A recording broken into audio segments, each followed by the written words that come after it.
গোপাড়ার চেচরা গ্রাম পঞ্চায়েতে বাবলাতলা এলাকায় পাকা রাস্তার দাবিতে পথ অবরোধ করলেন স্থানীয় বাসিন্দারা। স্থানীয় বাসিন্দাদের অভিযোগ, বালুডাঙ্গা প্রাইমারি স্কুল থেকে চন্দ্রাইল হয়ে দক্ষিণ মুক্তারামপুর প্রাইমারি স্কুল পর্যন্ত কোনো পাকা রাস্তা নেই। প্রায় 6 কিলোমিটার রাস্তা দীর্ঘদিন ধরে বেহাল অবস্থায় পড়ে রয়েছে। বর্ষাকালে যাতায়াতের অযোগ্য হয়ে উঠেছে এই রাস্তা। রোগী সহ ছাত্রছাত্রীদের গন্তব্যে পৌঁছাতে চরম সমস্যায় পড়তে হচ্ছে। এই প্রেক্ষিতে দাঁড়িয়ে এদিন ডিটল নালাগোলা যাওয়ার রাস্তা অবরোধ করেন স্থানীয় বাসিন্দারা। এই বিষয়ে স্থানীয় বাসিন্দারা অভিযোগ করে বলেন, আমাদের বালুডাঙ্গা প্রাইমারি স্কুল থেকে মুক্তারামপুর দক্ষিণ মুক্তারামপুর পর্যন্ত গোটাই পাকা রাস্তা। আমাদের কলেজের ছাত্রছাত্রীরা আমরা ঠিক করে কলেজ করতে পারছি না, টাইমলি পৌঁছাতে পারছি না।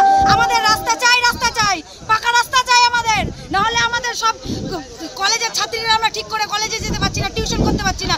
এর আন্দোলনের জন্য আমরা আন্দোলন করছি, তো আমাদের পাকা রাস্তা চাই।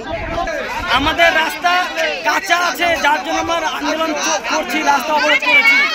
আমাদের বিগত 20-30 বছর ধরে রাস্তা চন্দ্রাইল থেকে মুক্তারামপুর প্রায় 5 কিলোমিটার রাস্তা কাঁচা আছে। এর দাবিতে আমরা পথ অবরোধ করেছি। তপন থেকে বিশেষ প্রতিবেদন, নিউজ টুডে।